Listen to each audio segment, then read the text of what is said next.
Bienvenue dans cette nouvelle édition du Non-Stop Info. À la une de l'actualité, le spectre des violences religieuses plane de nouveau sur la ville de Bangui. Le gouvernement est monté au créneau pour dénoncer ce qu'il considère comme une manipulation religieuse au lendemain des affrontements meurtriers dans la capitale centrafricaine. À 3 mois du premier tour du scrutin présidentiel au Mali, des partis politiques et des organisations de la société civile ont signé un manifeste pour l'alternance démocratique, dénonçant ce qu'ils considèrent comme une gestion chaotique du régime en place. Cette coalition se fixe pour objectif de fédérer les actions autour d'un projet de gouvernement.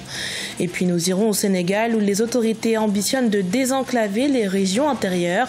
Une enveloppe de 100 milliards de francs CFA va être débloquée en faveur de la réhabilitation des structures aériennes. Le spectre des violences religieuses plane de nouveau sur la ville de Bangui. Le 1er mai a été marqué par de violents échanges entre forces, un groupe armé, et les forces de sécurité intérieure non loin de l'église de Fatima. Des affrontements contre lesquels le gouvernement est monté au créneau, dénonçant une manipulation religieuse. On fait le point dans ce sujet de Corinne Kamsefehem. Le 1er mai a été sanglant à Bangui en République centrafricaine.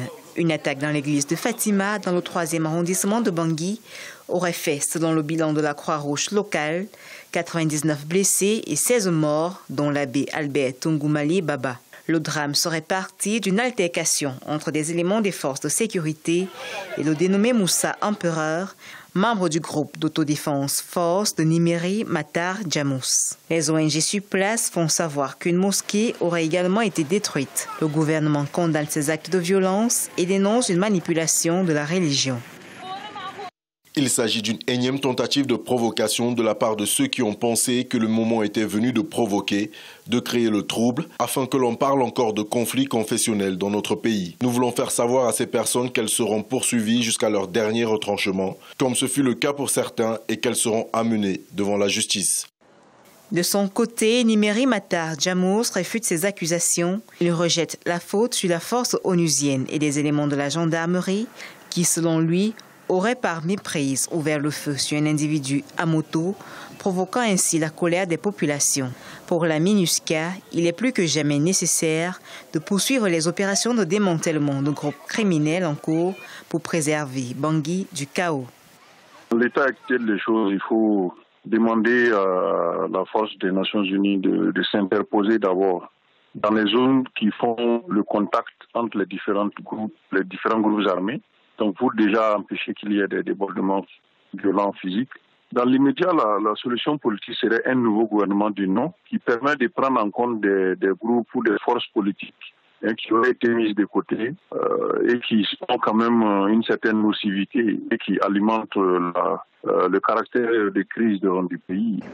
Déjà au mois d'avril, le démarrage des opérations de ratissage au kilomètre 5 à Bangui, conjointement menées par la MINUSCA et les forces armées, avait provoqué d'autres affrontements meurtriers. Par la suite, certains groupes rebelles armés ont fui vers la localité de Kagabandoro où ils prépareraient une offensive pour déloger le président Faustin Archange Touadéra. Au Mali, à 3 mois du premier tour de la présidentielle, partis politiques et organisations de la société civile joignent leurs forces pour l'alternance démocratique. Une coalition qui, selon les intéressés, a pour objectif de sortir le Mali de l'impasse grâce à la mise en place d'un projet de gouvernement. Reportage de Mokhtar Bari, notre correspondant au Mali. Le premier tour des élections présidentielles au Mali est fixé au 29 juillet 2018. À 3 mois du scrutin, l'opposition politique se met en ordre de bataille. En effet, 168 partis politiques, organisations de la société civile ont convenu de se donner la main pour une alternance pacifique et démocratique. Dans un manifeste dénommé Coalition pour l'alternance et le changement, ils dénoncent les dérives du pouvoir. C'est l'ensemble, la grande majorité de notre population qui s'insurge contre la gestion actuelle de notre pays qui depuis 4 ans et demi nous a menés vers l'abîme. Le changement est nécessaire. L'alternance est indispensable. Aujourd'hui, je pense que c'est un nouveau départ. Notre histoire se réécrit et se projette vers l'avenir. C'est un espoir qui est né. Et cet espoir va se concrétiser dans les prochaines élections qui viennent pour le mois de juillet. C'est une première marche. Cette marche, nous la réussirons ensemble et ensuite nous allons continuer jusqu'à la victoire finale. Cette coalition envisage un projet de gouvernement, l'entraide mutuelle entre les signataires. Si la coalition souhaite une candidature unique, elle n'interdit pas à un membre de se présenter. L'objectif de la coalition se situe au second tour du scrutin. Personne ne sera mis de côté. Personne ne sera absent du combat. Bien sûr que dans un premier temps, il y aura plusieurs candidats. Chacun se battra avec ses armes, avec ses arguments, mais nous allons ensemble définir une politique de non-agression, une politique de respect les uns les autres, une politique d'entraide, parce que notre but est final. Le peuple va le départager, bien sûr, mais nous allons rester unis. Dans un second temps, celui d'entre nous qui arrivera devant aura le soutien total, sans calcul de tous. Plusieurs personnalités ont répondu à ces premiers rendez-vous. La coalition promet de se consulter en permanence afin de veiller à la transparence du processus électoral.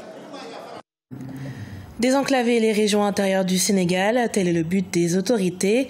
100 milliards de francs CFA vont être consacrés à la réhabilitation et la mise à niveau de certains aéroports et aérodromes régionaux dans le but d'arriver à un aménagement équilibré du territoire et pourquoi pas faire du Sénégal un hub aérien régional.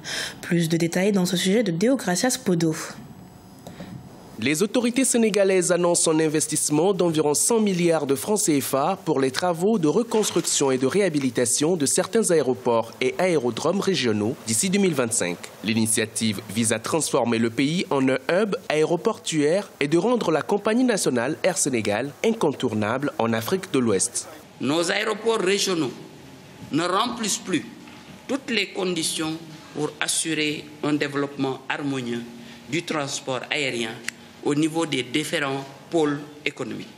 Notre place de hub naturel, tel est le sens qu'il faut donner au projet de relance du hub aérien sous-régional. L'existence d'un pavillon national fort et la mise aux normes des aéroports et aérodromes régionaux.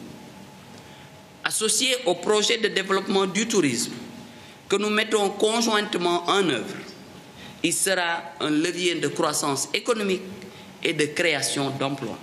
Le Sénégal compte sur le transport aérien pour dynamiser son économie. Les autorités sénégalaises comptent surtout rendre opérationnels tous ces dispositifs aéroportuaires afin de faire du pays une destination sûre pour les passagers. Bientôt, les villes de Saint-Louis, Ourossogui-Matam, Ziguinchor, Tambacounda et Kédougou seront dotées d'infrastructures aéroportuaires modernes. Fréquentées par les touristes et autres, ces villes et leurs environs devraient sortir de l'enclavement qui ralentit leur croissance économique.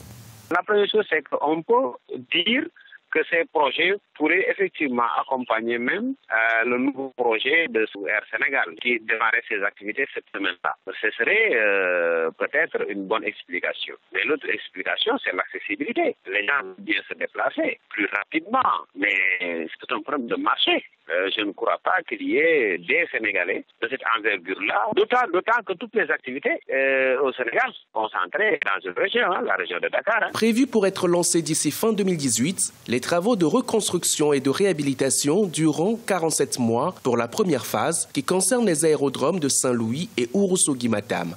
Les 3 autres aérodromes seront ensuite réhabilités. Pistes rallongées, reconstruction de clôtures, construction d'aérogares et salons VIP, réfection de bâtiments, installation de stations météo ou encore construction de centrales électriques. L'objectif sera de les mettre aux normes internationales et attirer le maximum de tour opérateurs et de passagers.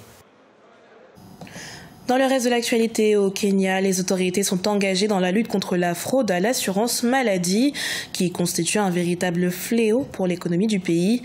Un partenariat a été conclu en ce sens entre la filière kenyane de l'assureur Sanlam et Mydawa, une plateforme de vente en ligne de produits pharmaceutiques. Neile Claudebessa. Au Kenya, les chiffres sur les crimes économiques, notamment la fraude, sont alarmants. La société d'audit PricewaterhouseCoopers avait révélé début 2018 dans un rapport que 37% des entreprises kenyanes ont été victimes de fraude au cours des 2 dernières années. Dans le secteur de l'assurance médicale, la filiale locale du groupe d'assurance sud-africain Sanlam a conclu un partenariat avec MyDawa, une plateforme kenyane de vente en ligne des produits pharmaceutiques. Un partenariat mis en place pour lutter contre la fraude qui prévaut dans ce secteur. Sanlam s'associe avec MyDawa pour remodeler les systèmes de santé kenyans à travers des solutions innovantes qui sont proposées à nos clients. En nous appuyant sur cette plateforme, nous continuerons de répondre aux nouveaux besoins de nos clients à l'ère d'Internet. Parmi les avantages qu'offre ce partenariat, la réduction de 20% du coût des médicaments distribués par MyDawa. Les assurés bénéficieront également d'un centre d'appel médical MyDawa, en plus de leur couverture médicale plus longue. Sinistres qui ne sont pas réels. Effectivement, Sanlam, qui est quand même l'un des plus gros assureurs d'Afrique, s'est engagé effectivement avec cette plateforme-là afin de pouvoir avoir un contrôle sur les déclarations de sinistres, s'assurer qu'il y a une traçabilité dans la manière dont les acteurs qui interviennent dans la chaîne de dédommagement peuvent en même temps fournir les informations et que l'information puisse être partagée par tout le monde. La MyDawa a été dévoilée sur le marché kényan il y a un mois par Ion Equity, une société de capital investissement. À son lancement, la plateforme d'e-santé comptait déjà 113 pharmacies à Nairobi. Ce journal a été préparé par l'ensemble de la rédaction. Merci pour votre fidélité. Dans un instant, une nouvelle édition de l'actualité sur Africa 24.